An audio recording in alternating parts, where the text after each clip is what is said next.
Stop பண்ணணும். இதான் செலவு பாலிசி. காரணம் என்ன பண்ண முடியும் சொல்லுங்க. என்ன பண்ண முடியும்? எவ்வளவு பேரு இவங்களை வச்சு ஏமாத்தி காசு வாங்குவாங்க. எந்த பூஜை பண்றேன், அந்த பூஜை பண்றேன், அந்த கோயிலுக்கு போ, இந்த ஒன்னும் நடக்காது, காசா போகும். என்ன பண்ண வழி? என்ன வழி? மரணம். அவர்தான் மன்னிப்பட்ட பிறகு டைம் வந்து மரணம். Next okay. இப்போ இது அவ்வளவு கர்மா இருக்கனால வந்துச்சு. எப்படிதான் அது மரணம் ஆயிட்டா வழி. அதனால மன்னிப்பு படுத்தா ஒன்னு சுருக்கா மரணமாயிடுவாங்க. ஓகே. ரெண்டாவது அப்பா அம்மா வந்து இவங்க பேர்ல வந்து என்னது நல்லது பண்ணணும். இவங்க புள்ளிகளை படிக்க வைக்கணும். என்னது பண்ணணும். சோ இப்போ எனக்கு ஒரு குழந்தை என்ன பண்ணிருக்குன்னா நான் அந்த குழந்தைக்கு மன்னிப்பு அந்த குழந்தை படிக்க ஒரு பக்கம் இருக்கட்டும். ஆனா நான் போய் வேற குழந்தைக்கு நல்லது பண்ண இந்த குழந்தையோட கர்மா சரியாயி சீக்கிரமா மரணம் நடக்கும். இவங்க மரணம் மரணம் சான்ஸே இல்லை. எங்க வந்து நான் சொல்லி மரணம் மன்னிப்பு அழுவாங்க. கூட பார்த்து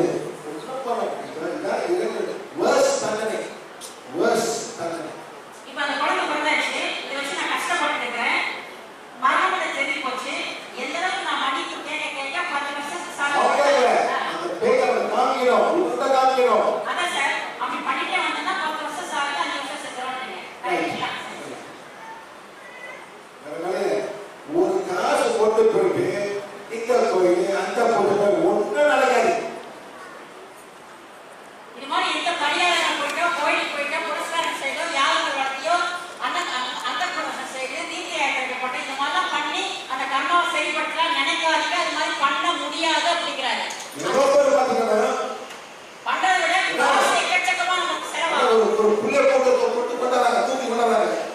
28 வயசு கொண்டாடுறாங்க. என்ன பண்ண முடியல கேட்டேன். சரி உங்களுக்கு எக்ஸாம் போவாத சாமி கும்பிடல. சரி எக்ஸாமுக்கு லைவ் ஓட்ட போதா சார் பின்னாடி பாருங்க சார். அது கரெக்டா இருக்கு. பிளாக் கட்சி சரியா இந்த மாதிரி இல்லையே. இந்த மாதிரி சொல்லுங்க, ஓகே சொல்லுங்க. ஏமாத்துறீங்க. சரி இப்படி போடாச்சு. இது கர்மாவை சரணை போட்ட படம் இருக்குது. நான் இந்த குழந்தைய மாசான அக்சஸ் பண்ணிட்டேன். இங்க காசு மொத புள்ள சரி பாஸ் அப்படி பார்த்துட்டாரு. ஆனா இன்னும் 3 புள்ள பெற்றாரு. இதுக்கு அப்புறம் 3 குழந்தை நல்லா நல்லா பண்ணுங்க. அவரு 78 வயசு செத்து போனாரு. யாரு? நீங்க காசு கசில இருந்தார். புள்ளை 52 வயசு வந்து முடியாது. அந்த குழந்தை என்ன பண்ண போறீங்க? எத்தமா என் புள்ள பார்த்துக்கிறீங்க. போனோன்னு வேண்டிய நான் வந்து என்ன வேணுமா இல்லைன்னா ஏதோ ஒரு காரணம் ஆத்திரம் எனக்கு கொடுத்துருக்கேன்.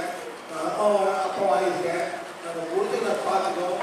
என்னைய அவன் காரணம் பேலன்ஸ் பண்ணணும். அவன் எடுத்துன்னு சொல்லுங்க. இந்த மாதிரி இருக்கும்போது தாராளமா மனசார நீங்க கேட்கலாம்னு சொல்றீங்க. எஸ் கேட்கணும். தாய் தந்தையராகவே குழந்தை போகணும்னு யாரும் நினைக்க மாட்டாங்க சார். நினைக்க மாட்டீங்க. நினைக்கணும்.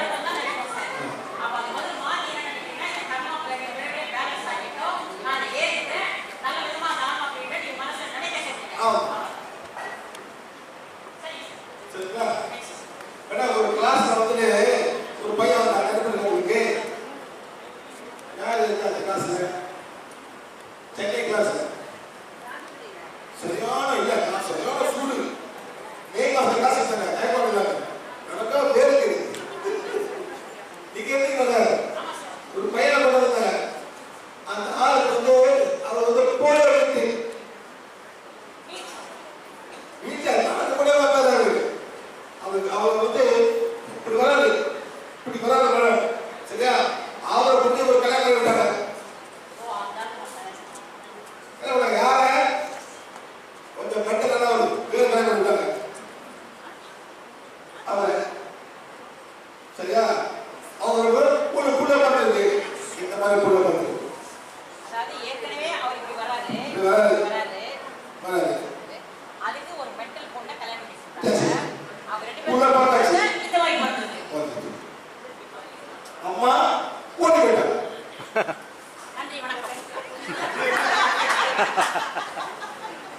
அம்மா ஓடி போயிட்டா. அவ 18 மேடம் எப்படி பாத்துக்கலாம். இவதான் பாத்துக்கணும். அப்படியே பையன் 10 வயசு இல்லுக்கு மேடம் பாத்துருக்கு ஃபுல் பாட்டு. இதெல்லாம் நடக்குது எல்லா இடத்துலயும். அதுதான் சார் சொல்றாரு. காரணமா என்ன மாதிரி காரணம் வந்து போய் மேடம் வந்துருக்கு. தெரியாது மேடம். இந்த மாதிரி சொந்தக்காரங்க இடத்துக்கு யாரும் தெரியும். ரொம்ப கஷ்டப்படுறாங்க. வேற புள்ள பண்ண மாட்டாங்க.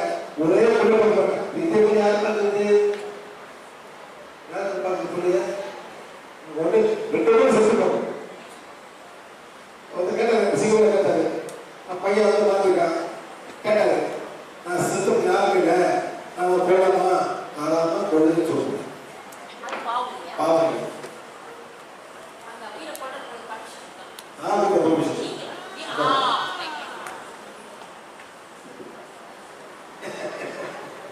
ஓகே